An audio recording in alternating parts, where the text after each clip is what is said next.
सभी को जय हिंद दोस्तों, आप सभी का हार्दिक स्वागत है हिंद रिएक्शन टीवी पे। आशा करता हूं कि आप सभी लोग बहुत अच्छे होंगे। तो आज हम आपके लिए एक लेटेस्ट, एक इंटरेस्टिंग और एक बहुत ही मजेदार पब्लिक रिएक्शन लेकर आए हैं, जिसमें आप देखेंगे पाकिस्तानी पब्लिक हमारे प्यारे देश भारत और प्रधानमंत्री मोदी जी के बारे में क्या राय रखती है। तो ये वीडियो काफी इंटरेस्टिंग होगी, इसे अंत तक देखें और चैनल पर नए हैं तो चैनल को सब्सक्राइब कर दें ताकि हम आपके लिए लेटेस्ट, इंटरेस्टिंग और मजेदार वीडियोस लाते रहें। जय हिंद, जय भारत। अब आपने सवाल बड़ा अच्छा किया।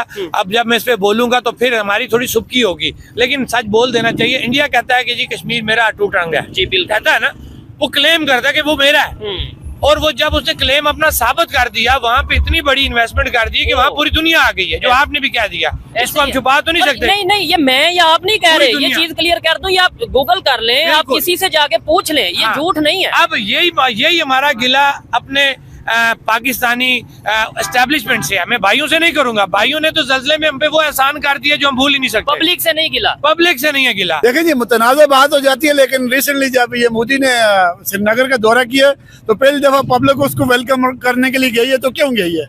हमारा स्टांस ये है कि आप अपने अवाम को जब सहूलियात देंगे, अपने अवाम को फैसिलिटीज देंगे, तो वो लोग आहिस्ता आहिस्ता अट्रैक्ट करते हैं। हाँ, और उन्होंने 6,500 करोड़ का बजट सिर्फ कश्मीर के लिए जब उन्होंने दिया तो अट्रैक्शन आ रही है वहाँ पे। वहाँ रेलवेज भी आ रही हैं, वहाँ दीगर सहूलियात भी हैं, एयरपोर्ट भी इंटरनेशनल स्टैंडर्ड्स के बन रहे हैं, तो वहाँ लोग आहिस्ता आहिस्ता अट्रैक्ट हो रहे हैं। नौजवान नस्ल बिलखसूस तरक्की चाहती है, वो रोजगार चाहती है। जहाँ तरक्की होगी, रोजगार होगा, तो फिर ये सियासी नारे खुद ही मर जाते हैं। अब जब बात आ जाती है अपना फैसला करने की, तो फैसला तो हमने करना है ना। वो हमने करना है, वो इंडिया और पाकिस्तान ने नहीं करना। अच्छा। इसका वायदा डाला है कि कश्मीरियों को उनका फैसला करने का हक दिया जाए। जब तक कश्मीरी बेसिक फरीक है, लेकिन जगह मेरी है, तो फैसला आप किस तरह कर सकते हैं? आपके घर का मैं फैसला कर सकता हूँ, आपके भाइयों का, आपकी फैमिली का मैं कर सकता हूँ? नहीं कर सकता। अगर मैं आपसे ये सवाल करूं, अगर दबा दिए जाते हैं तो आप भी तो इधर चौक पे खड़े होकर प्रोटेस्ट कर रहे हैं, तो आपको कोई इशू आया? सर, हमने हर वो रियासत का अरबा फेस किए। हमारे ऊपर 680 जैसे दहशतगर्दी के पर्चे हमारे ऊपर किए गए हैं, हमारे लोग गिरफ्तार हुए हैं, हमारे कारकुनान के ऊपर लाठीचार्ज हुआ, हमारे लोग शदीद जख्मी हुए, हमारे लोगों के ऊपर इस वक्त भी हमारे लोग रोज अदालतों में अपने केसेस के डिफेंस के लिए वहाँ पे जाते हैं और हमारे ऊपर केसेस हैं। ये जो हम यहाँ पे बैठे हुए हैं, जुर्म क्या था? जुर्म हमारा ये है कि हम सिर्फ सस्ती बिजली, सस्ता आटा और तुलबा के लिए हकूक मांग रहे हैं। अब बात फिर वो दूसरी तरफ चली जाती है, मतलब तो आप चलाएंगे ना कोई नेगेटिव बात, उसके बाद कहाँ पे होंगे आप? ठीक है, मैं तो खुल के बात करूंगा। मैं बोलूँ ना यहाँ पे कोई ज्यादा सच, मैं कहाँ पे होऊंगा? आप लिखे ना ज्यादा सच, आप कहाँ पे होंगे? यहाँ पे आजादी नहीं है, ना पाकिस्तान में आजादी है, ना। देखें, मुसलमान का भाई है, मगर हिंदू जो है गैर मुसलमान, वो मुसलमान का भाई नहीं हो सकता, दोस्त नहीं हो सकता, मुनाफकत करेगा। हम के मुसलमान हैं, हम मुसलमानों के गला काट सकते हैं, मुसलमानों की फेवर नहीं कर सकते।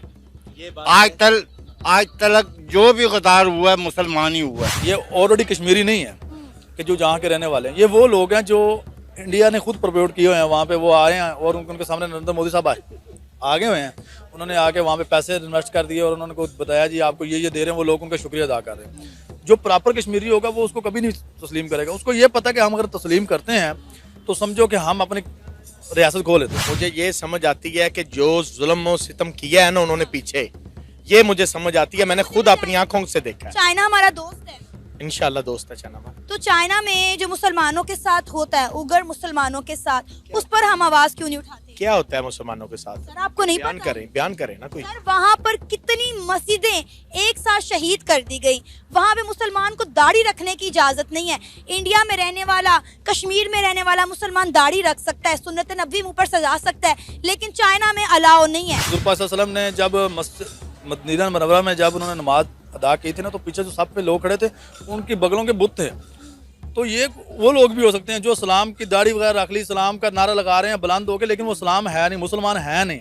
मुसलमान होना ज़रूरी नहीं है कि कलमा पढ़ लिया आप मुसलमान हो गए, कलमा पढ़ लिया आप ये हो गए। नहीं, मुसलमान का एक किरदार होता है, मजलूम के साथ खड़ा होना होता है, जुल्म नहीं करना होता है, हक की बात करनी होती है। कश्मीर बन ही नहीं सकता पाकिस्तान। अगर कश्मीर पाकिस्तान बनना होता ना तो हमें बांग्लादेश ना मिलता, हमें दिल्ली तक हमारा झंडा होता। क्यों शुरू से हमने गुलामी नहीं कबूल की, तो अब इसी वजह से हम पीछे रह गए। सही बात। इंडिया ने गुलामी कबूल की, हाँ जी, अंग्रेज को बनाया। वो कहाँ सारा दिन की ठीक है कि इंडिया ने गुलामी कबूल की, इंडिया पिट्ठू बने सबके, तो आज वो यहाँ पे हैं और इंडिया गुलाम है, जाहिर है इंडिया ने गुलाम हम हैं अमेरिका के, गुलाम हम हैं। आगे आए सर, आगे आइएगा।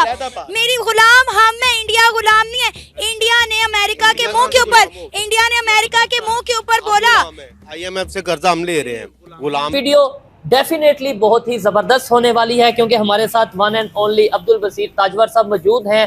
हिस्ट्री के ऊपर बहुत ग्रिप रखते हैं, कश्मीर से बिलोंग करते हैं और हम भी इस टाइम कश्मीर में मौजूद हैं। कश्मीर की इंटरनल पॉलिटिक्स और इंटरनेशनल पॉलिटिक्स में कश्मीर का क्या रोल है, इसके ऊपर बात करेंगे। साथ ही साथ इस रीजन में, इस खित्ते में चाइना किस तरीके से इन्वॉल्वमेंट रखता है कश्मीर में, अमेरिका किस तरीके से पाकिस्तान या कश्मीर में इन्वॉल्वमेंट रखता है। और एक कंसेप्ट दिया जाता है कि लेट्स सपोज अगर पाकिस्तान की आर्मी को मजबूत ना किया गया तो इंडिया शायद हम पे हमला करेगा। क्या आज के दौर में इंडिया के पास इतना टाइम या इतना जिस तरीके से वो डेवलपमेंट की तरफ जाता नजर आ रहा है, क्या वो हमला कर सकता है या नहीं? और भी बहुत सी चीजें डिस्कस करेंगे। अस्सलाम वालेकुम सर। वालेकुम अस्सलाम वरहमतुल्लाहि वबरकातुहू। सर सबसे पहले तो ये कहना चाहूँगा कि आपकी जो डिबेट रहती है, जो गपशप रहती है, उसे मैं तो बहुत कुछ सीखता ही सीखता हूँ। देखने वाले भी बहुत इंस्पायर होते हैं, बहुत मतलब यह है कि पसंद करते हैं आपकी बात को। सबसे पहले मुझे बताइएगा आज के दौर में जो कि दौर है इकॉनमी का, जो कि दौर है डेवलपमेंट का, आज के दौर में जंग का क्या कंसेप्ट है? और अगर आर्मी के हवाले से अगर बात की जाए, आपको क्या लगता है डिफेंस अगर हम स्ट्रॉन्ग से स्ट्रॉन्ग करेंगे तो ही बचेंगे या फिर इकॉनमी को स्ट्रॉन्ग करेंगे तो बचेंगे? इंडिया हम पे जंग कर सकता है, जंग मुसल्लत कर सकता है? अगर हिस्ट्री देखें इंडिया की, क्या पहले उन्होंने 3 जंगें 4 जंगें उन्होंने स्टार्ट की या हमने स्टार्ट की? बहुत से सवालात आपने एक ही चंक में पूछ लिए, तो अलग अलग बात कर लेते हैं। इंडिया ने जो 4 जंगें की हैं उनमें से सिर्फ 1962 की जंग ऐसी है जो चाइना के साथ थी, ये वाहिद जंग है जिसमें इंडिया ने पहल की थी। बाकी जो 4 जंगें हुई हैं तो उसमें पाकिस्तान ने पहल की थी। अच्छा। ये एक तारीखी हकीकत है। चाहे वो 65 वाली हो तो ऑपरेशन जिब्राल्टर शुरू किया गया जिसका जवाब लाहौर से आया, और जो मुक्ति बानी वालों ने उन्हें दरख्वास्त दी थी तो इंडिया 71 में आन पहुँचा। तो 99 में भी कुछ ऐसे लोग गए थे, पहले कहा गया मुजाहिदीन है, बाद में कहा गया नहीं जी आर्मी है। जब लाशें आने लगी तो मेरे इलाके के लोग मरे थे।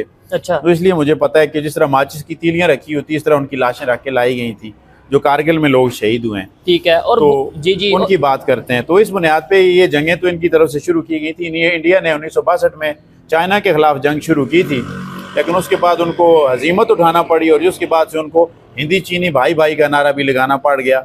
अब वो बज़ाहिर तो नाराज़ मियाँ बीवी की तरह से बज़ाहिर दुश्मन नज़र नहीं आती, एक बयान होता है और एक बयानिया।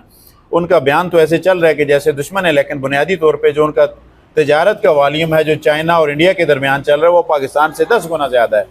और यही सोचने की चीज़ है, यहाँ पे ये सबक पढ़ाया जाता है कि चाइना और इंडिया आपस में एक दूसरे के शदीद मुखालिफ हैं और वो शायद एक दूसरे को खा जाएंगे, और हम भी गए इनमें से किसी एक के मुसाहिब बन के ना फिरे तो दूसरा हमें खा जाएगा। तो चाइना के साथ रहना हमारा इसलिए लाजमी, हालांकि ऐसी कोई भी चीज़ नहीं है। ये दौर है सिर्फ इकानमी को ग्रो करने का कि आप इकानमी के ज़रिए से किसी को शिकस्त दे सकते हैं। वो मार काट वाला वो ज़माना चला गया है। ठीक है सर, आपने बोला इंडिया और चाइना की जंग नहीं है, दोनों अपना इकॉनमी को ऊपर वर्क कर रहे हैं, दोनों रिलेशन ट्रेड के हवाले से खासतौर पे आपने बात की है कि इतने बड़ी तादाद में वो ट्रेड कर रहे हैं। लेकिन इसे अगर इस तरीके से कह दिया जाए कि इंडिया की सिर्फ चाइना के साथ जंग नहीं बल्कि पूरी दुनिया के जितने भी कंट्रीज हैं वो किसी के साथ भी जंग नहीं रख रहा, वो अपने मफाद को देख रहा है, वो अपने नेशनल इंटरेस्ट को देख रहा है। वो रशिया के साथ भी जाता है, वो यूएस के साथ भी ट्रेड करता है, चाइना के साथ भी ट्रेड करता है, अफगानिस्तान और ईरान जैसे कंट्रीज के साथ भी ट्रेड करता है, वो किसी इसराइल के साथ भी करता है और गजा में भी एड भेजता है। पाकिस्तान में बार बार फेसबुक पे और सोशल मीडिया पे मैसेजेस दिए जाते हैं कि ये फ़लाँ इसराइली प्रोडक्ट्स हैं, इनका बाइकाट कर दिया जाए। ठीक है। हमें हैरत होती है कि पाकिस्तान के पासपोर्ट पे लिखा होता है कि ये पासपोर्ट दुनिया के तमाम ममालिक के लिए करामद है सिवाय इसराइल के। अगर वो उन ममालिक के लिए करामद है तो इसराइली मसनूआत यहाँ पे कैसे पहुँच जाती हैं? और जो सरहदों के मुहाफ़िज़ हैं जिनका काम है कि वो ऐसी चीज़ों को रोकें जो नापसंदीदा अनवांटेड एलिमेंट्स हैं, उनको रोका जाए, तो वो रुकते क्यों नहीं, वो यहाँ पे कैसे आती हैं? तो ट्रेड एक ऐसी चीज़ है जो शदीद दुश्मनियों के बावजूद भी होती है। और दुश्मनी आप किस चीज़ की हैं? आप सिर्फ एक कंपटीशन, हमें से दुश्मनी नहीं कह सकते, सियासी ताल्लुकात नहीं होते, ये टाइज होती हैं ममालिक के दरमियान में। इसके लिए अंग्रेज़ी का यही लफ्ज़ है। तो उस बुनियाद पे आप ये देख सकते हैं कि बेशक जिस तरह नाराज़ मियाँ बीवी का मैंने कहा था कि बच्चे भी होते जा रहे हैं लेकिन नाराज़ हैं जी, एक दूसरे से बनती नहीं है चूँकि अरेंज मैरिज है। तो इंडिया और चाइना में भी वही अरेंज मैरिज है कि जी बज़ाहिर तो ये पाकिस्तान में पढ़ाया गया ये बयानिया है कि जी वो दोनों एक दूसरे के शदीद मुखालिफ हैं और लद्दाख में उनकी हर वक्त लड़ाई लगी रहती है। वो खा जाएंगे। हालांकि लद्दाख में तो असला भी नहीं रख सकते अपने मुआहदे के तहत, वो कोई किसी को नहीं खा सकता, ठीक है। उनकी अगर हुई भी तो ज़्यादा से ज़्यादा हाथापाई हो जाती है, उसमें असले का इस्तेमाल नहीं किया जा सकता। अफ्रीकन की फौजें वहाँ पे असला इस्तेमाल नहीं करती हैं। दोस्तों आशा करता हूं कि वीडियो को आपने अंत तक देखा होगा और हमेशा की तरह ये पब्लिक रिएक्शन आपको काफी पसंद आया होगा, जिसमें आपने जानी पाकिस्तानियों की राय हमारे प्यारे देश भारत के बारे में और भारतीयों के बारे में। तो आशा करता हूं वीडियो आपको काफी इंटरेस्टिंग लगी होगी। वीडियो अगर आपको पसंद आई है तो इसे लाइक और शेयर जरूर कर दें और अपने विचार हमें कमेंट सेक्शन में लिखकर जरूर बताएं। और एक बार फिर चैनल पर नए हैं तो चैनल को सब्सक्राइब कर दें, क्योंकि ये एक भारतीय चैनल है। तो चलिए फिर मिलेंगे ऐसी किसी जबरदस्त और इंटरेस्टिंग वीडियो में। तब तक अपना ध्यान रखिए। जय हिंद, जय भारत।